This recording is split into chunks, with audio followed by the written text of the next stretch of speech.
Hello students, Mrs. Gearhart here, and I want to explain an alternative version for our portrait project using paper instead of cardboard or the digital option. So you don't really need a lot of materials for this version. All you need is your portraits that have been printed out and traced for you. Remember, you can collect them in the office vestibule. Coloring materials, so whether that's color pencils, crayons, whether it's markers, completely up to you. But I highly suggest having lots of different browns so that we can try to make this look like cardboard in a sense. And the final product is this. And you can see how you still decorate a mask and it slides on and off, okay? But notice that most of this is like in shades of brown, the exception of the background and the mask.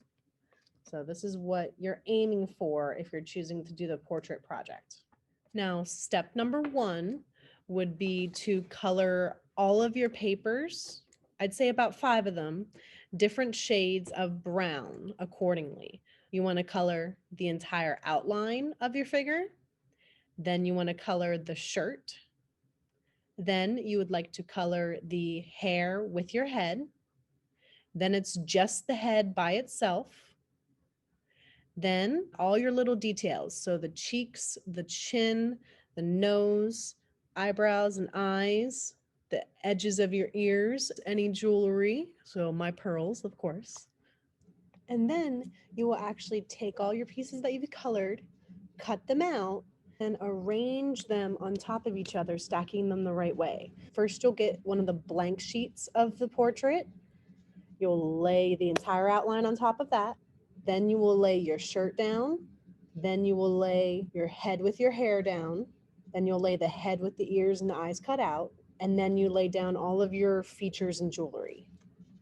And then you will actually start adding extra layers into the hair or into the clothes for additional details. So step number 4 is adding the hatching and cross hatching as lined value onto your portrait. Showing you on, say, the cardboard version so it stands out more, you can see how on the portrait we used a ton of different lines, either all in one direction, hatching, or in alternating crisscrossing directions, which is called cross hatching.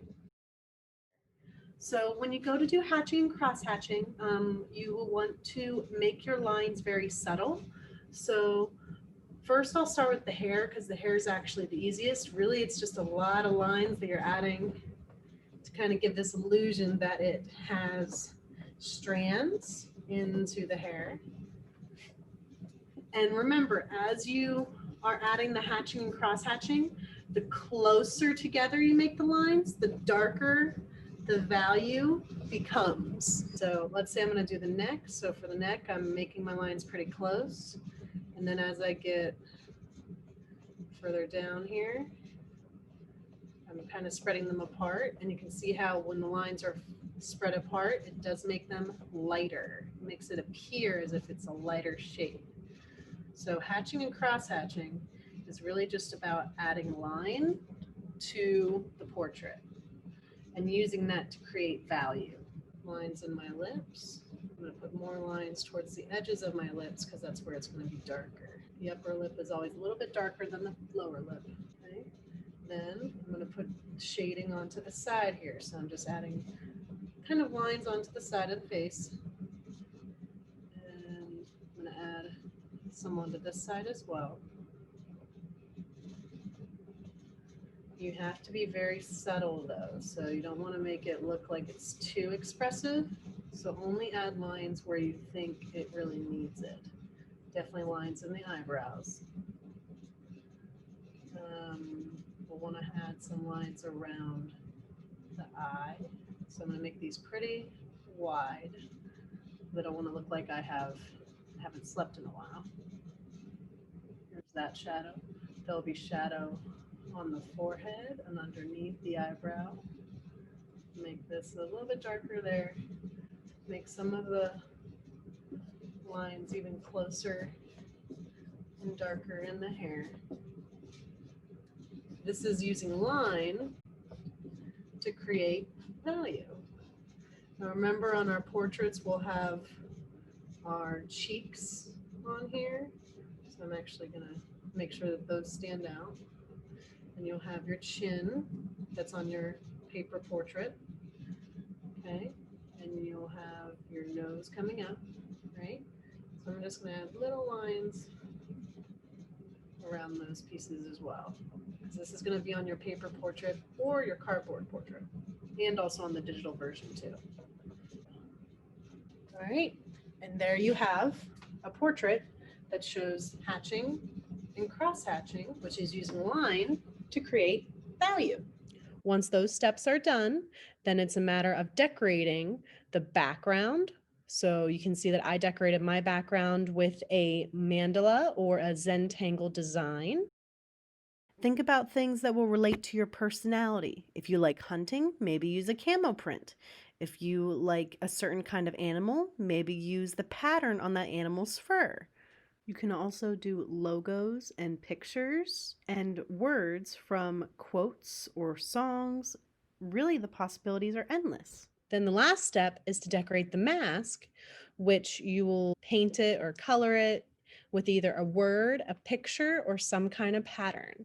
So mine is a combination of a quote, love wins, with a pattern behind it.